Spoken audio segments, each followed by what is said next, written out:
बड़े नेता थे, देश के भी एक बहुत जाने माने नेता थे और हम सब लोगों के लिए और देश के लिए एक बहुत बड़ी क्षति निर्माण हुई है। विलासराव देशमुख का निधन भारतीय राजनीति के लिए एक बहुत बड़ा झटका है। विलासराव देशमुख जी हम लोगों के बहुत अच्छे मित्र थे, बहुत नेक इंसान, सबको साथ लेकर चलते थे, हर पार्टी में उनके दोस्त थे। देशमुख जी और उनके भाई का जिस तरह इंतकाल किया वो बहुत ही तकलीफ और अफसोस है। हमने एक ऐसे व्यक्ति को खोया जो कुशल प्रशासक होने के साथ साथ मानवीय दृष्टि से राजनीति की व्यक्ति है। It's very unfortunate to lose such a promising leader at such a young age.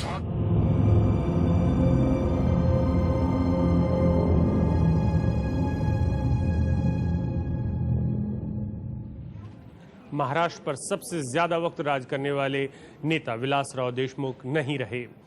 उनका कल लातूर में अंतिम संस्कार किया जाएगा। चेन्नई में उनके निधन की घोषणा हुई है, उसके बाद दिल्ली में भी बहुत ज़्यादा प्रतिक्रिया हुई है, महाराष्ट्र में भी इसकी बहुत ज़्यादा प्रतिक्रिया है। लातूर उनका गृह जिला था, वहाँ पर एक गांव में उनकी अंतिम संस्कार की तैयारियां पूरी होने वाली हैं। कल सुबह उनका पार्थिव शरीर लाया जाएगा चेन्नई से लातूर, फिर उसके बाद लोगों के दर्शन के लिए रखा जाएगा तकरीबन 2 घंटे तक।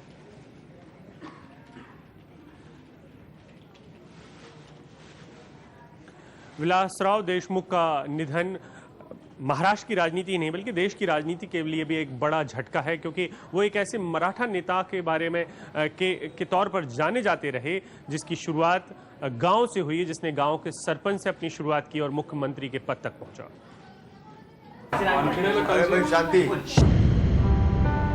विलासराव देशमुख सियासत का ये वो नाम है जो हमेशा विवादों में घिरे रहकर भी कभी परेशान नहीं दिखा। सियासी दुश्मनों को भी वक्त पर दोस्त बना लेने की कला में माहिर रहे विलासराव देशमुख। शायद यही वजह रही कि इनकी एक कुर्सी जाती थी तो दूसरी हमेशा रिजर्व रहती थी।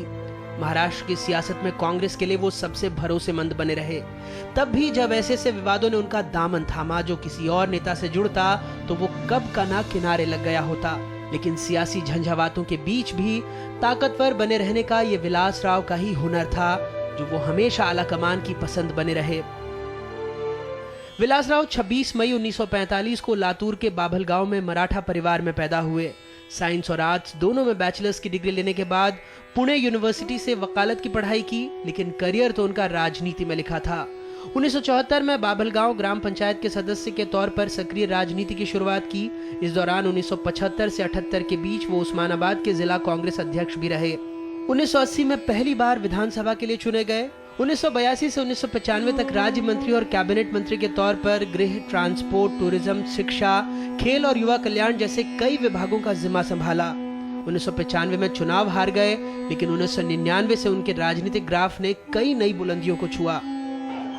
अक्टूबर 1999 में बनी कांग्रेस एनसीपी गठबंधन सरकार के मुखिया बने।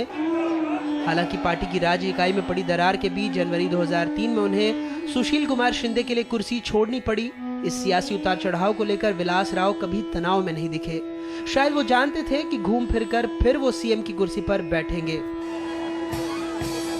करीब 1.5 साल बाद वो वक्त भी आ गया। 2004 विधानसभा चुनाव के बाद पार्टी ने मुख्यमंत्री की कुर्सी के लिए एक बार फिर उन्हें ही चुना। जैसे विलासराव देशमुख के पास से मैंने चीफ मिनिस्टरशिप की सत्ता ले ली थी, वैसे आज दे दी है। इस दौरान एक पर एक विवाद से उनका सामना हुआ। मीडिया से भी दूरी बनाई, लेकिन उन्होंने इस दूरी को अपने तरीके से मिटा भी लिया। 26/11 में आतंकियों ने जब मुंबई को निशाना बनाया, विलासराव भी मुख्यमंत्री थे। कामते हो या सालसकर हो या अन्य जो भी हमारे पुलिस कांस्टेबल भी हो, सभी अच्छे लोग थे जो अपनी जान बाजी में लगा करके लोगों के जान बचाने की उन्होंने कोशिश की है। शायद इतने बड़े हमले के बाद भी उनकी कुर्सी बची रह जाती, लेकिन होटल ताज के अंदर फिल्मकार राम गोपाल वर्मा को घुमाना उन्हें भारी पड़ गया। विलासराव की कुर्सी एक बार फिर चली गई। यहाँ से वो केंद्र के हो गए। भारी उद्योग मंत्री, पंचायती राज मंत्री, ग्रामीण विकास मंत्री के बाद अब वो साइंस एंड टेक्नोलॉजी विभाग का जिम्मा संभाल रहे थे। केंद्र में मंत्री रहते हुए उन पर कई ऐसे खुलासे सामने आए जो उनके मुख्यमंत्री के कार्यकाल के दौरान थे। चाहे वो आदर्श के लिए ज्यादा जगह मुहैया कराने का मामला हो, साहूकार के खिलाफ केस दर्ज करने से रोकने का मामला हो, या फिर सुभाष घई के इंस्टीट्यूट के लिए फिल्म सिटी में जमीन देने का। लेकिन इन सब के बावजूद विलासराव की कुर्सी हिली नहीं उन्होंने खुद इन सब पर ज्यादा बात कर विवाद और बढ़ाने की कोशिश की। विलासराव ने अपने आप को सिर्फ सत्ता की सियासत तक सीमित नहीं रखा, क्रिकेट की सियासत में भी कूदे। शरद पवार से हाथ मिलाकर मुंबई क्रिकेट एसोसिएशन के अध्यक्ष भी बने। बतौर क्रिकेट एडमिनिस्ट्रेटर वो एमसीए शाहरुख खान विवाद में सामने भी आए थे। I can't say down because everything is in the air unless until it comes down in black and white and before the committee. उनकी बीमारी आई भी तो चुपचाप। अचानक ब्रीच कैंडी अस्पताल में भर्ती होने की खबर आई। हफ्ते भर के भीतर चेन्नई के ग्लोबल हॉस्पिटल जाने के बाद ही ये साफ हो पाया कि उनकी लीवर और किडनी ने पूरी तरह काम करना बंद कर दिया था। आखिरी वक्त में पत्नी वैशाली देशमुख, बेटे अमित, रितेश और धीरज साथ में थे।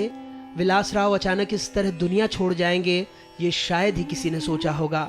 महाराष्ट्र की सियासत में इस चेहरे को भुलाना आसान नहीं होगा। Thank you. Thank you.